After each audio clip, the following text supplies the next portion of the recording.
Have you ever read Peter Pan? I have not read Peter Pan.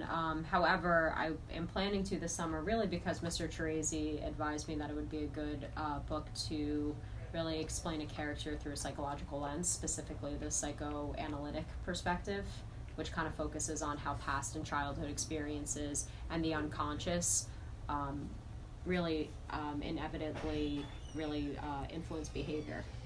So based on what happens to you as a kid is going to influence how you are as an adult. Have you ever heard of the Peter Pan syndrome? I have not. So basically it is like, it's not like a real thing, but it's basically how like adults want to act like kids constantly. Like, Okay. do you think that like that could be like a real thing? Absolutely. I think that's something that you guys should consider looking up when you're doing your research. Erik Erikson is the name of the psychologist, who is, his claim to fame is something known as, we've heard of like midlife crises or life crisis, or identity crisis. That's really all coming from him.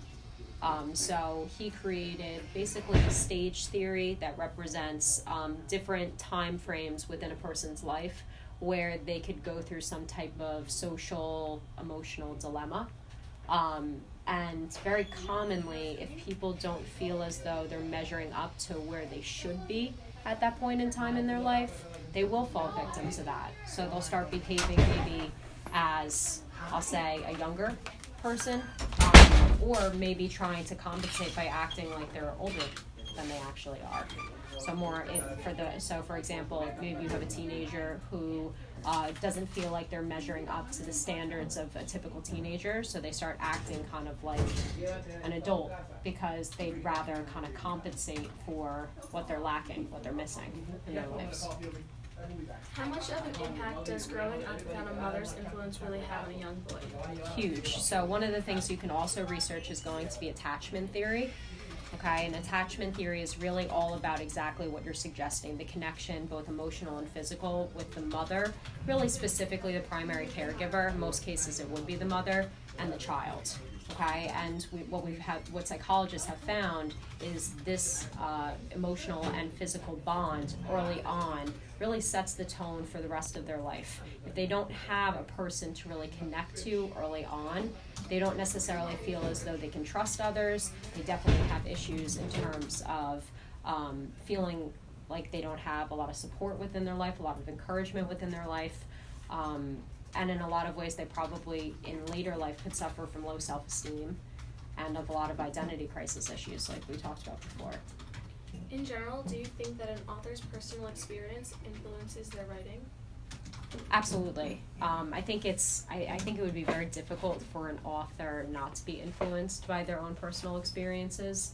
I think you could probably make an argument that almost every novel, both nonfiction and fiction out there, has some, I'll say, connections, either something that happened to the author personally or something that happened to someone that the author knows or can relate to. How does this book affect the idea of childhood in adults and in children? Can you repeat the question? How does this book affect the idea of childhood in adults and children? Just because I haven't read the book, I don't really know how to answer that question. I'd say that really a lot of Peter Pan's story from the Disney version that I know is the idea that he doesn't want to grow up and he kind of wants to, I'll say, kind of prevent the inevitable of growing up. So that being said, I think we actually do see that very much so today, maybe on a smaller scale. And something else that you might be able to look into are how really young adults, so we'll say anyone between the ages of maybe 18 to 25 or even 30, are actually kind of prolonging their adulthood, meaning that they're living at home a lot later, like they're not moving out right away.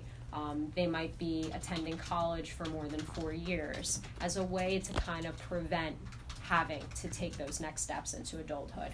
And I think a lot of this is really happening because past generations, their parents, have kind of coddled that environment. They've kind of allowed them to be okay with being dependent rather than being independent. So now that they have to be independent, they don't necessarily know what to do or where to turn.